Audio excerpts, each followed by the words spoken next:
I think music was just my chosen art form. I mean, it would have been painting had I not had some ability for music. And I just turned my hand to music because it seemed sociologically the art form of the late part of the 20th century. There really isn't a barricade up for me anywhere. If I want to do some kind of musical form that's different to the last one I did, I see no reason why I shouldn't. Because generally, I think the subject matter has always come back to the singular question of nearly every artist, which is what's my relationship with the universe? Whatever other form it takes, that's basic. I think that's probably the essential question that all of us ask ourselves. His work. So throughout the 80s, there was this nagging idea that somewhere in time I wanted to work with Lester on trumpet, and this really was the opportunity to work with him. So I suggested to Niall that we try Lester out and see if he wanted to do the thing. And he came in to do one track called Don't Let Me Down and Down. And he was such a blast, he was so great to work with that we just kept him on. And he worked through 5 or 6 tracks.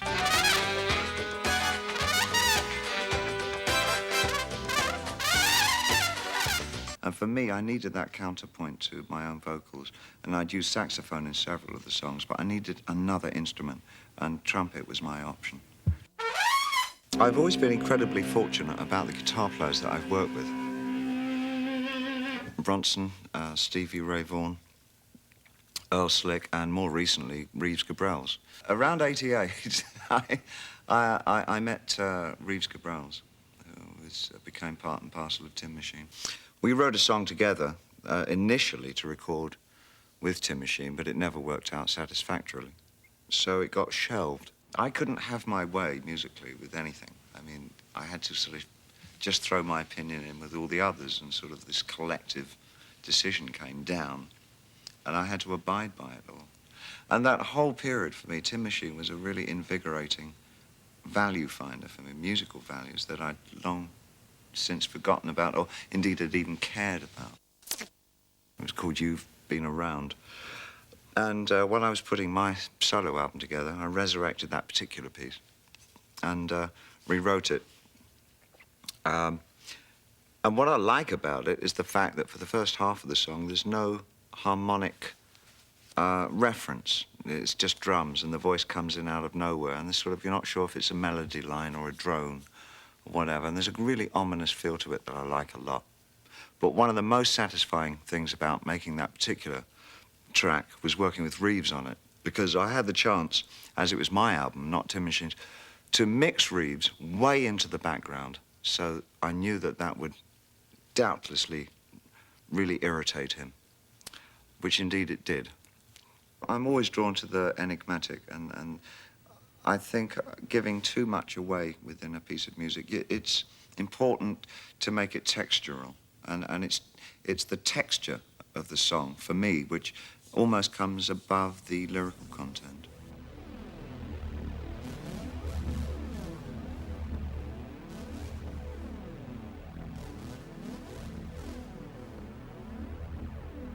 The sex is in the rhythm. And being a very sexual person, that's very important for me, that it moves me.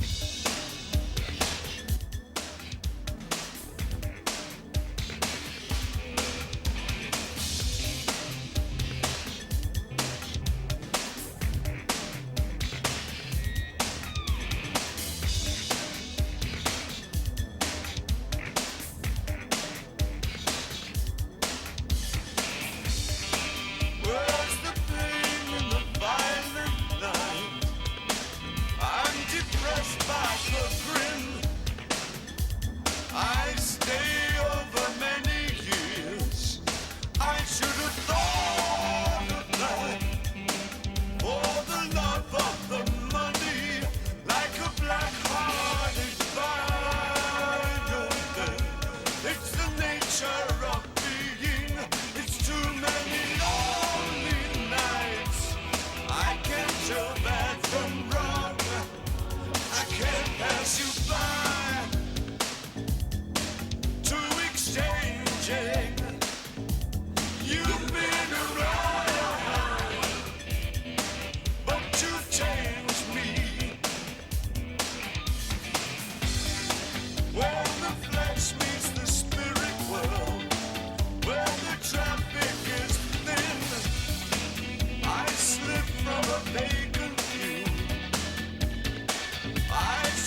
The eyes are a lot hungrier than the ears, and I think that when something is presented at a theatrical level, that's the foremost impression that is made.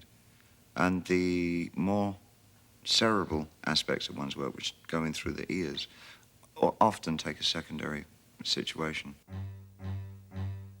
I was a child of the 60s, and we were taught then by our peers and our generation, or that generation that was just above me, that we should question all the established values, all the taboos, and that the one thing that we must continually search for was a sense of self and a sense of expanding our horizons. So for me, the sense of exploration was terribly exciting, and it was like breaking taboos. I didn't get into drugs properly and in an orderly fashion until I came to America, which was I started living here in 1974.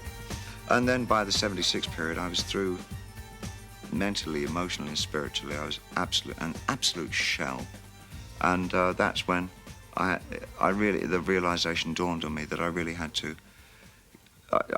get out of drugs. And it took me the rest of the 70s back in Europe again, to get myself somewhere near a rational, healthy being again.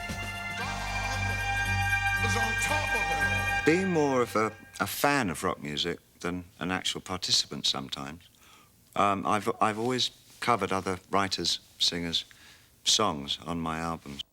On this album, I cover a song by Scott Walker.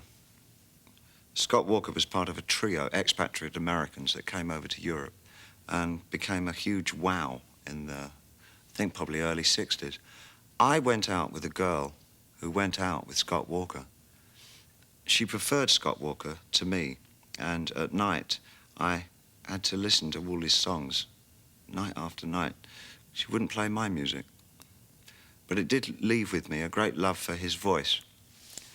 Then in the late 70s, after Eno and I had done Low and Heroes, as Eno says, music is an area where you can crash your plane and walk away from it. You can make the mistakes that you can't make in real life. Scott Walker brought out the most extraordinary album of his own songwriting, quite the most lovely songs that I'd heard in years. Night Flights is one of them.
I never really saw the change aspect of what I do quite as prominently as everybody else.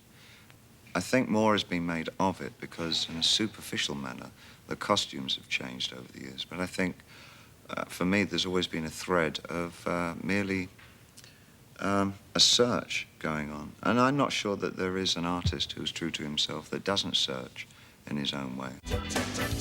Cher I adored, from what I remember. I was wearing Sears Roebuck and out of my mind. Yeah, I went and bought my outfit in Sears Roebuck that afternoon. I thought, well, I won't be theatrical. I'll wear something that people in the street wear. They go to Sears Roebuck, so I went to Sears Roebuck and bought my outfit. But the fact is, you don't leave White Plains, go to Turkey hoping to find White Plains. You go there because it is Turkey. Went through the whole of the early 70s up to about 74, where I realized that it was no longer something I was comfortable with, that my true self was I was a closet heterosexual. And that sort of made itself very apparent after that period. But during that early period, I found it incredibly stimulating to be in those worlds that weren't really mine, but I wanted to really become part of, for however briefly it was going to be. And that was also one of the reasons why I declared my bisexuality at the time. Because at no point in my life did I want anybody rushing out of the woodwork and saying, oh, he used to be. So I thought, oh, well, I just, say what I'm going through right now. We had our predecessors of this kind of, I guess, at the time it was androgynous quality. People like Syd Barrett from Pink Floyd, who was this kind of almost whimsical presence on stage. And the first rock performer that I saw wearing makeup. And I thought that was extraordinary. Like the 50s rock people, and even Presley used to wear like, lots of mascara and eyeshadow and stuff like that, dyed his hair and things. But it was to develop a kind of a Renaissance, kind of almost Greek god look. In England, there was a sense of trying to become other, develop an otherness that happened in English rock. Because the American thing was always where one of the people were just like, hey, Americans. I can't hammer on about the Americans. No, it's so unfair. But there was a sense of, the very esoteric quality. We in the medical profession call it pretentiousness. It's the sense of aristocratic overview that English tend to have over everything. If they don't find it, they make it English. Interestingly enough, a lot of the British in rock came out of art school. I think a lot of them were painterly in their approach to making music. I wanted the music to look like it sounded, and so that gave me really a springboard to kind of designing something that had very strong theatrical elements to it. Especially in the more kind of enigmatic pieces, I'm trying to articulate that which we don't usually articulate, or kind of those mysterious corners of the mind where there exist grains of truth that we don't often touch on, because we have no access to them, because we don't have the words to capture them. And then we decided to get married, and then this one incident took place where we wanted to have a kind of a ritualistic, romantic wedding. I say ritualistic because both of us are very spiritually oriented, but we're not religious. Because of the Islam side of our marriage, I wanted something that reflected that, so some of the melodies became very Middle Eastern in that way. And I was juxtaposing that against a fairly solid Protestant epic kind of feel on the churchy organ. I really started thinking about why I was getting married. And at my age, nearly 47, if it was something I truly wanted, and where I was going to go with it, and what I could do for her, and how I could be some kind of valuable contribution to a relationship, whether I wanted to have more children, if I was going to be a good enough father, what I could do to change mine. All these questions that should go through a guy's mind before he gets married. And it brought me to a step where I really had to do some very intensive internalization and really question my judgments and my values. And that singular instance got me off on writing solo material. We were talking about Black Tie, White Noise. Black Tie, White Noise was written because of the riots in LA. For me, popular music doesn't create any new values. It merely reflects the ones that society holds true at the time. It did occur to me that initially in the great civil rights marches of the 60s, there was some feeling that real progress would be made.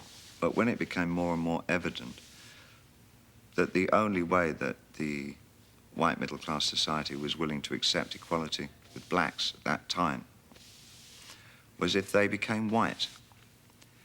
And that, I think, soured the whole of the civil rights movement to a greater, lesser extent. And we've now got to a point where black and Hispanic communities are no longer oppressed. They're just totally ignored. To cap that, we can and should, to be more positive, I think we will head toward equality. I just feel that integration will take a lot longer because there are so many forces working against it.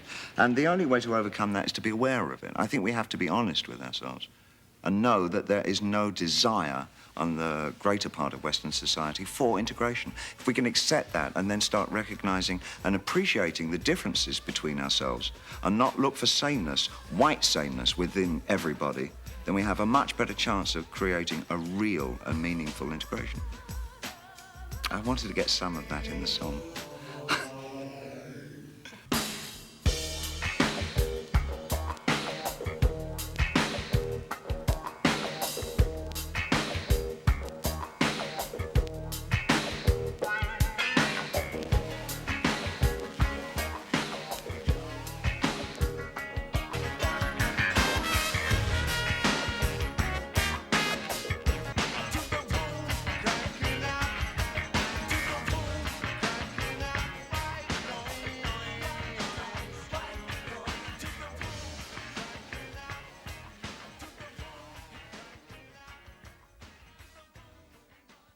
Everything that I do musically has to be something that I feel absolutely happy with artistically. That if I have a sense of pleasure and fulfillment with it, then that is the work that I had intended doing in the first place.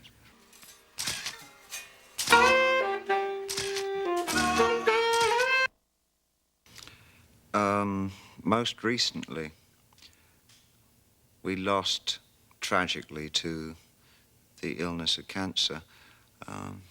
Great friend Mick Ronson, who was the lead guitar player with my first successful band, Ziggy Stardust and the Spiders. I was fortunate enough to know Mick right until the end of his life. And in the last year of that life, I'd gotten back very closely with him. That's great. Was it difficult?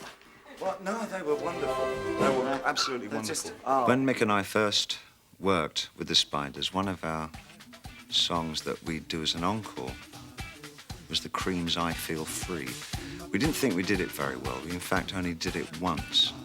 So Mick Ronson and I decided to do, after 20 years, actually put I Feel Free onto tape. And that's the version that we did on Black Tie, White Noise. I think the best rule for me, personally, is that if I feel a little unsafe where I'm going, then I'm going in the right direction. Feeling comfortable with what I'm doing, something's wrong.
There was quite a lot of accidents, in musical accidents, working with Nile, which I adore and I encourage tremendously.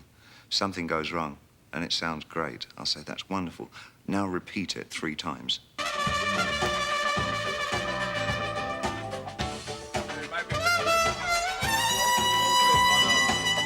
Getting back with Nile again was, again, one of the many... throughout my life, I've always been enamored of the amount of coincidence that's occurred. I'm not particularly superstitious, but it always seems that things will naturally follow their course. Like you said before, David, like a good blast. It should be pretty violent, right? There's the word. Niall says violent, Lester. Unlike the first album that we did together, Let's Dance, which I think really was more Niall's album than mine, in a way. It was sort of Niall's kind of vision of what my music should sound like, and I provided the songs. This time around, it was more my vision of what my album was going to sound like, and Niall provided the buoyancy and the enthusiasm for the project. Why I like working with Niall so much is that he does let the artist go through his own thing. And if the artist has some quite definite ideas, Niall will roll with those and just help get them activated. D minor. D minor. Oh, okay. G. Right. Right. So we're not getting the beginning part or anything? Yeah, we're forgetting the first 2 verses. Right, okay. I made the thing into 4 verses, you see. 2 sung, 1 solo verse, and then a sung verse, and then the out. Not as tyrannical as I used to be, but there's something I look for in the rhythm section. And I'm fairly authoritative about what I want. And This is where you wanted me to go like crazy around there. yeah. But you've got it, really. You're really covered. I know pretty much what the rhythm track should sound like. But once that's accomplished, I really leave it up to the top-level lead musicians to push themselves as far as they can. And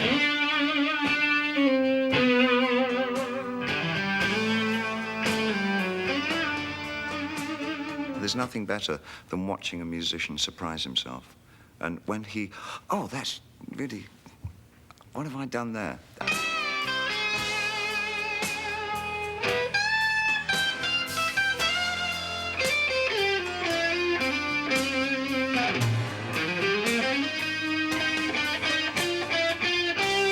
That's the point, that's the magic of recording.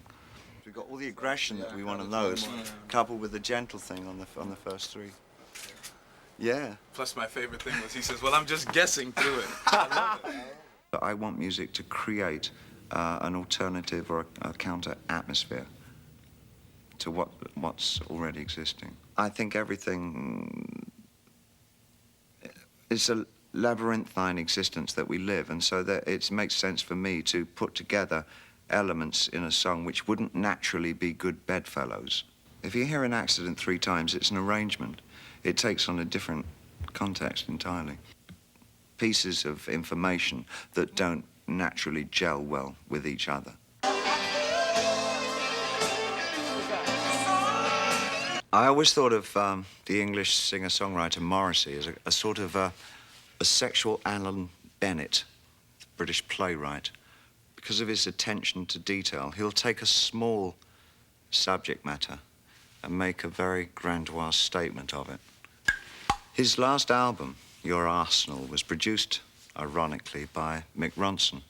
And Mick sent me a copy of the tape, and I couldn't but notice that one of the songs on the album, I Know It's Gonna Happen Someday, was a kind of a parody of one of my earlier songs, Rock and Roll Suicide. The suicide bit. Okay. And so I sort of thought it would be fun to take that song and do it the way I would have done it in 1974-ish.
There comes a point we just have to sort of let go and say, well, that's my album. I've made it available. I've done some public things for it, and it'll just do whatever.